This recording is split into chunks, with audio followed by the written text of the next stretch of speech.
Oh, my dog is gonna join me today. Usually he leaves the room as he exits the stage now. All right.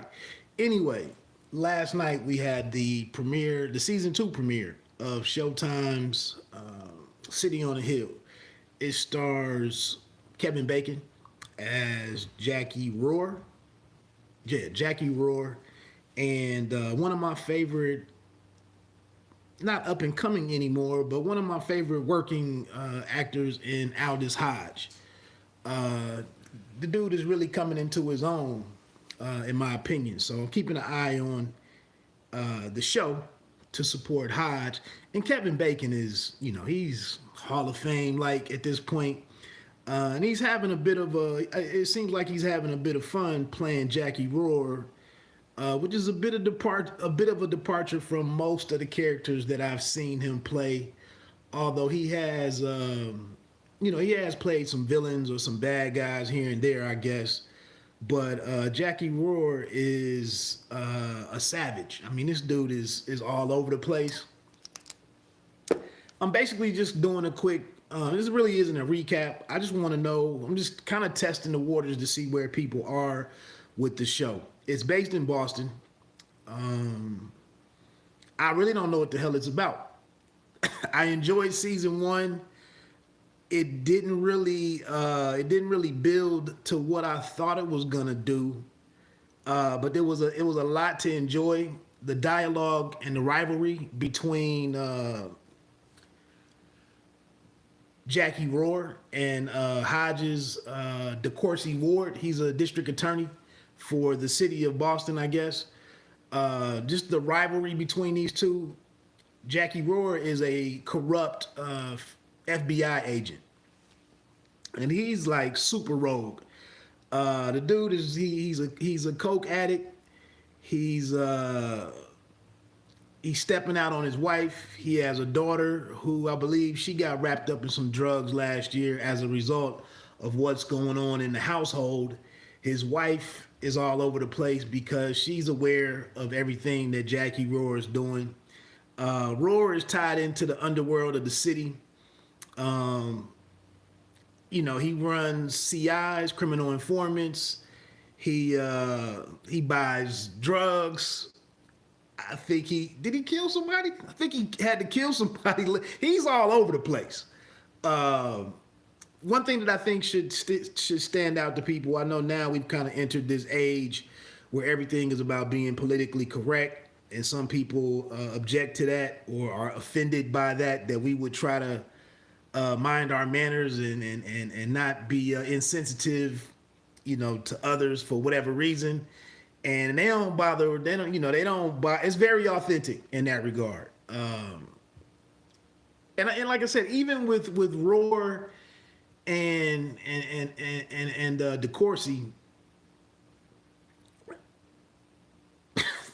I don't know. There's a working relationship. Um, it's like I said, the show is. I didn't see it. Had to hit. Thanks for reminding me. Yeah, it's kind of interesting that the show made it back. Right now, we still haven't heard much on Billions. I think they are filming it, but I don't think there's been any release date. To come back and finish up the last season that they were in the middle of for Billions. I didn't even think this show would make it back. But one thing that I realized is on the executive producer team, you have Ben Affleck and Matt Damon, who do quite a bit for the city of Boston and have done plenty of projects, movie and TV, kind of highlighting life in Boston and whatnot. So, when you have guys behind it like that, yeah, I miss Billions, first of all. Yeah, I miss Billions, man.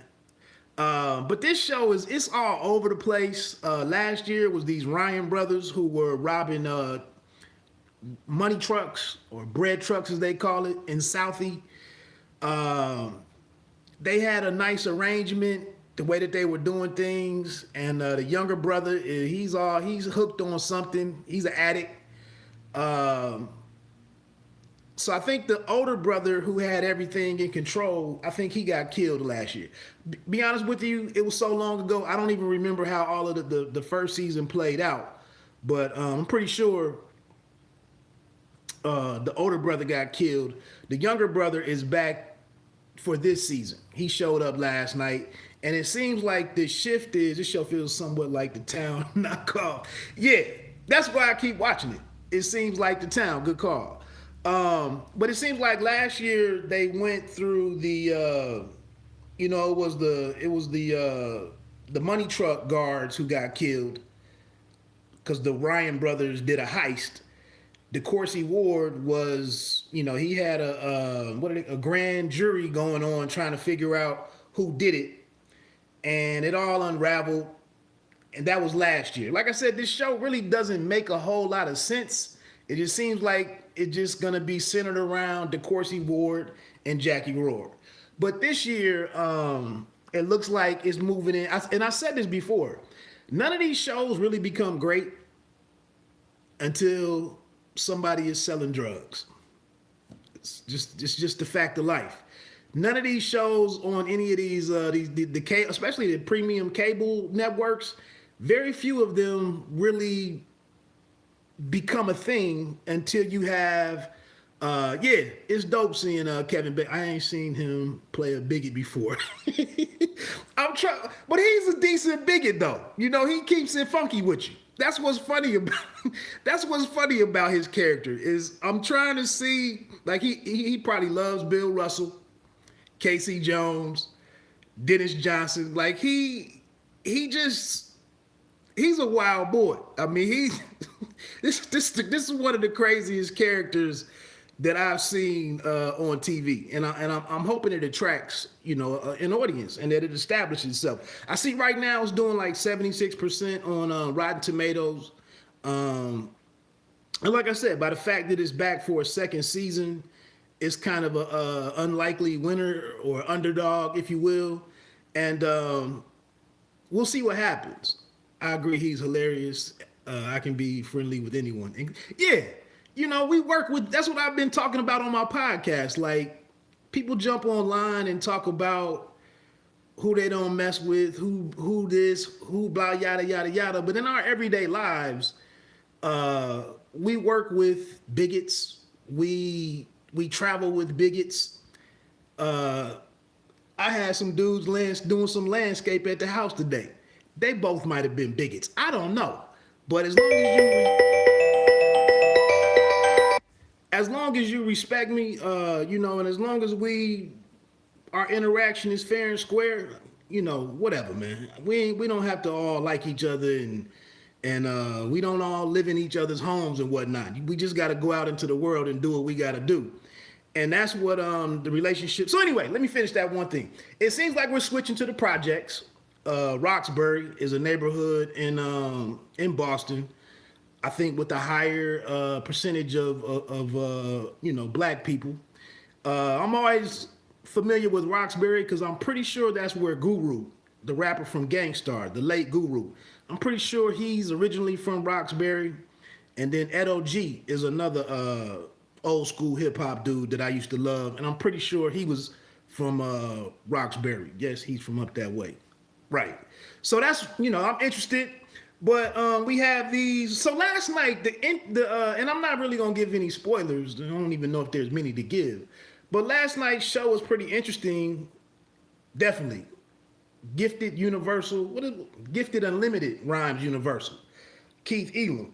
But the show starts, and as weird as it was last year, as crazy and all over the place as it was last year, the show opens last night and it has like 5 scenes that the episode opens with to kind of set the table for the new characters, the new bad guys, the new criminals, yada, yada, yada, yada, all of that stuff. And it just goes to like 5 different scenes and 3 of them had people we hadn't seen before. And again, I'm just like, man, this show is confusing as hell. You just sit here and watch it. You just take it in. And so anyway, like I said, it looks like it's going to focus on this project, this housing project, where these 2 brothers are seen to be in control of the drug trade there. The younger brother, as usual, isn't as solid with the drug trade as the older brother. Matter of fact, the younger brother is still out on the corner, whereas it seems like the older brother is behind the scenes, only shows up when there really needs to be negotiating or gunplay. And there you go. You always got to get back to the wire. It's no escaping it. Or, you know, The Sopranos, one of the major tropes that we're very familiar with, street organization. You got your number one, your number two, your corner boys, and all of that stuff. You got the opposing or rival gang. It's the same. It's just the same story with a different era, you know, different geography, different types of local politics. It's the same thing. So yeah, and it seems like things are getting ready to heat up with them getting ready to getting ready to investigate these brothers because they just dropped an innocent bystander, and that is a spoiler. This young girl, I think she's 11 years old. She was shot in their apartment. They had a little shootout over some territorial beef and whatnot, and a daughter gets killed. And then the other thing that happened this episode was a civilian, this young lady who's not in the game, as one of the corner boys was running away from the police or a detective, he threw the bag of jail caps in this car window that was partially rolled down as he went to go get away. Of course, they come back, and I guess the police saw the bag of crack on her back seat. So they found her and they bring her in. And I guess the thing is where Jackie and DeCourcy get reintroduced to one another is because that girl is a civilian and has no criminal background. Everybody in the projects know that she's been set up or something happened, but she's not in the game. And now the FBI came in and took the case away from Boston Police Department, and they're going to try to flip this young girl to be an informant for them. And there's this lady that lives in the projects that you meet early in the show, heavyset sister, quick-witted,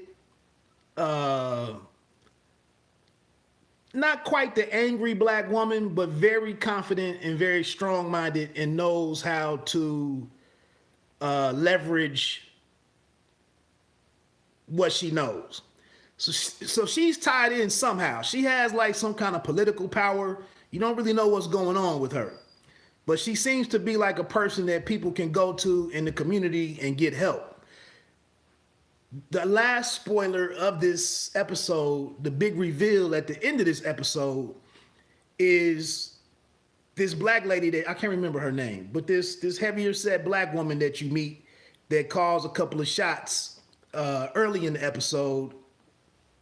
By the time we get to the end of this episode, she sits down to make dinner in the house that she lives in, the apartment that she stays in, and she comes to put the final dish on the table. And who's sitting there but the two brothers who are pumping dope in the projects. So you see, we have a very interesting setup that this mother, who is she's politically connected. She's involved with the local church, the black church. And then her two sons are selling dope in the projects. So that's how that's all set up. I can't remember what D'Angelo's mom was on, what her name was on The Wire. Something with a B. Brianna. That's what this lady reminds me of. And coincidentally, the actress that played Brianna is on Snowfall as Franklin Saint's mom. So we have another Brianna-like character in this one. And the other thing is we're getting another more of an idea of what DeCourcy Ward's wife. She's also an attorney and looking to get started into the politics of Boston. So like I said, man, I'm gonna shut it off right there because it's probably getting confusing with me just trying to talk through it. But the show is very interesting. I like to see shows with diverse casts. I like to see. I was very critical of Power. If you've been checking out the channel, there was a point in time where I got with Power that I thought it was too simplistic, too bullshit, too simple-minded for me. And I was like, let me get out. Y'all can enjoy it. I'm not going to talk about it no more. I need something. Exactly. It became a farce. And I'm not going to sit on here and bash these people as they make their money and do their thing. But this is trash. And I'm out. And then also, you know, that The Chi is on Showtime. I'm stepping away from The Chi. I won't be doing. My wife asked me last night, was I going to watch the because they showed the teaser for the for Chi. Kevin is all grown looking now, and I guess what's my man's name? They killed the Chi when they got rid of it. Yeah, but they had to, or maybe. I mean, Tiffany Boone kind of, you know, whatever happened, you know, they had to do what they had to do. But I think they really should have strongly considered. Exactly. I think they should have strongly considered. I don't know. They messed that whole thing up. And the fact was, it was just finding his legs because what they were doing with Jason's character started bringing the show together and kind of giving it its. It was finding its footing as a series and giving it, you know, some substance. And then when they had to scrap all of that they took episodes upon episodes to put together, they kind of scrambled last year, and I think they fumbled it. But I'm out. Some of the stuff that they did last year, I just can't get into it. I ain't gonna lie. I might make sure my wife ain't around. I might peep in on it and see what they do to try to make up for some of the criticism that they received last year that I thought was deserved. But I don't know. The Chi got a lot of stuff going on. I don't know if I'm into that. But with the conversely, with City on the Hill, it seems like it's enough substance for me to hold my interest. And like I said, I know I got a different level of, I'm not trying to say I'm smarter than everybody. I got better expectations than everybody else, yada, yada. Yeah, I'm not saying all of that. Watch what you like. I'm gonna watch it. Can't help myself. I still love seeing it as long as it don't become too Empire. I ain't gonna lie, man. I'm gonna check it out. But I'm not gonna tell my wife. Because my wife is done with it. She was done with it probably. Hell, I don't even know if she made it through season 1. But, you know, they got rid of the old school dude on there. He's gone.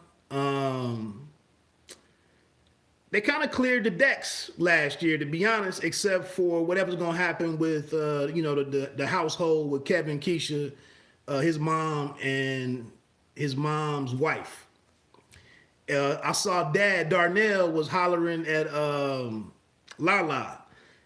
That's weird, but it's us, so you know it's possible. But so yeah, the Chi's coming back. Like I said, I'm gonna get some word. I might dig a little later on and see what's going on with Billions and see when the time frame is.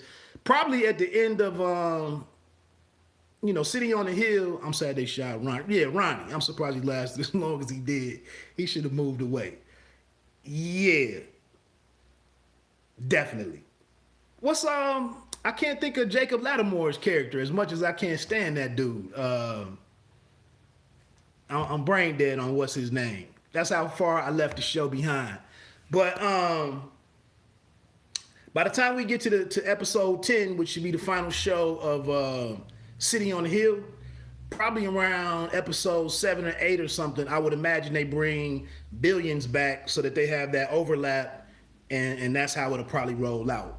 But that's about it, man. I hope I'm like you. First of all, I like seeing us on TV. I like shows with us playing major roles and whatnot. It's crazy to see Rawls.